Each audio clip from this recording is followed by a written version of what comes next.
আসসালামু আলাইকুম ওয়া রাহমাতুল্লাহি ওয়া বারাকাতুহু। সুপ্রিয় শিক্ষার্থীরা, তোমরা সবাই আশা করি আল্লাহর রহমতে সবাই ভালো আছো। শিক্ষার্থীরা, আমি নবম দশম শ্রেণীর জন্য নবম শ্রেণীর বিশেষ করে নবম শ্রেণী যে এই গত সপ্তাহে অ্যাসাইনমেন্টটা দেওয়া হয়েছে, যে 16তম অ্যাসাইনমেন্ট, যে এই যে 16তম অ্যাসাইনমেন্টটা দেওয়া হয়েছে, এই অ্যাসাইনমেন্টটা নিয়ে আমি একটু আলোচনা করব। শিক্ষার্থীরা, আশা করি আমার প্রাণপ্রিয় শিক্ষার্থীরা তোমরা সবাই আমার এই অ্যাসাইনমেন্ট ভিত্তিক আলোচনাটা থেকে কিছু শিখতে পারবে। শিক্ষার্থীরা, আমাদের যে অ্যাসাইনমেন্টটা দেওয়া হয়েছে সেখানে কী কী শব্দ দেওয়া হয়েছে এই শব্দগুলো পর্যালোচনা করবো। শিক্ষার্থীরা, তোমরা তোমাদের মনের মতন করে খাতায় সাজিয়ে গুছিয়ে লিখবে। এখানে অ্যাসাইনমেন্টে বলা হয়েছে যে তোমাদের উপসর্গ দিয়ে শব্দ গঠন, কিন্তু মূলত এখানে 10টা শব্দ দেওয়া হয়েছে।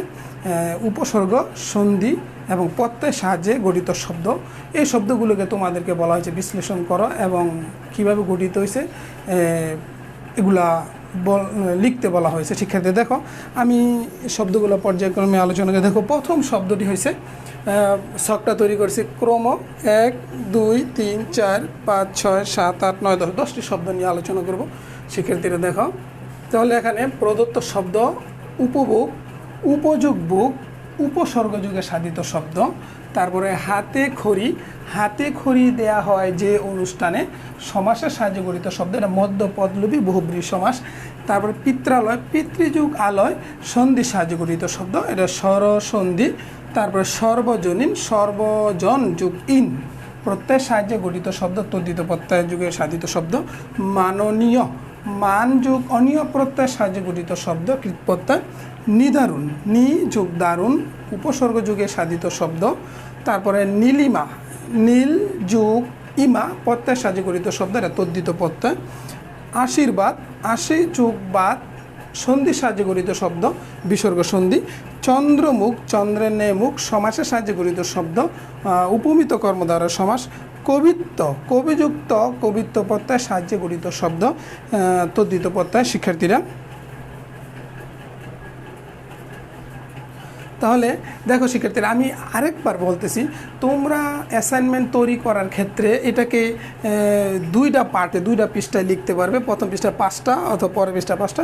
তোমরা সুন্দরভাবে যেভাবে লিখবে, যেখানে এখানে উপসর্গ দেওয়া হয়েছে, সমাসের কথা বলা হয়েছে, সন্ধির কথা বলা হয়েছে, তোমরা সন্ধি কাকে বলে, সমাস কাকে বলে, উপসর্গ কাকে বলে, প্রত্যয় কাকে বলে, প্রত্যেকটা আলাদা আলাদা সংজ্ঞা দিবে। দিয়ে তারপরে লিখবে যে আমরা অ্যাসাইনমেন্ট প্রদত্ত শব্দগুলোকে বিশ্লেষণ করে দেখালাম। এভাবে ছক তৈরি করে দেখাবে। শিক্ষার্থীরা, আমি আরেকবার বলতেছি, যে উপভোগ, প্রথম শব্দের উপভোগ, উপযোগভোগ, উপসর্গযুগে সাধিত শব্দ। হাতে খড়ি দেওয়া হয় যে অনুষ্ঠানে, সমাসের সাহায্যে গঠিত শব্দ, এটা মধ্যপদলোপী বহুব্রীহি সমাস। তো পিত্রালয়, পিতৃযুগ আলয়, সন্ধির সাহায্যে গঠিত শব্দ, স্বরসন্ধি। সর্বজনীন, সর্বজনযুগীন, প্রত্যয়ের সাহায্যে গঠিত শব্দ, তদ্ধিত প্রত্যয়। মাননীয়, মান যুগ অনীয়, প্রত্যয়ের সাহায্যে গঠিত শব্দ। নিদারুণ, নি যুগ দারুণ, উপসর্গ যুগে সাধিত শব্দ। নীলিমা, নীল যুগ ইমা, প্রত্যয়ের সাহায্যে গঠিত শব্দ। আশীর্বাদ, আশি যুগ বাদ, সন্ধির সাহায্যে গঠিত শব্দ, বিসর্গ সন্ধি। চন্দ্রমুখ, চন্দ্রের ন্যায় মুখ, সমাসের সাহায্যে গঠিত শব্দ, এটা উপমিত কর্ম দ্বারা। কবিত্ব, কবিযুক্ত, প্রত্যয়ের সাহায্যে গঠিত শব্দ, তদ্ধিত প্রত্যয়। এখানে মানযোগ অনীয়, মাননীয়, এরা কৃতপ্রত্যয় যুগে সাধিত শব্দ। শিক্ষার্থীরা, আশা করি আমার এই যে অ্যাসাইনমেন্টের যেই ক্লাসটা তোমাদের 16তম সপ্তাহে দেওয়া হয়েছে, নবম শ্রেণীর শিক্ষার্থীরা, আমার প্রিয় শিক্ষার্থীরা, তোমরা অবশ্যই আমি যেভাবে তৈরি করে দিয়ে দেখালাম, আরও সুন্দরভাবে তোমরা খাতাতে লিখবে এবং স্কুলে জমা দেবে।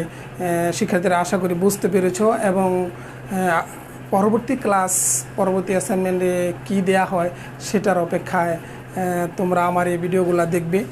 আমি শুধু অ্যাসাইনমেন্টে প্রথম আলোচনা করলাম, আমার অ্যাসাইনমেন্ট আলোচনা করা মূল কাজ না।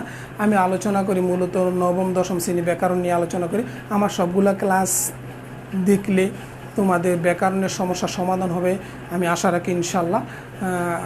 সকলের সুস্বাস্থ্যতা কামনা করে আজকের মতো অনলাইন ক্লাস থেকে বিদায় নিচ্ছি। আসসালামু আলাইকুম ওয়া রাহমাতুল্লাহি ওয়া বারাকাতুহু।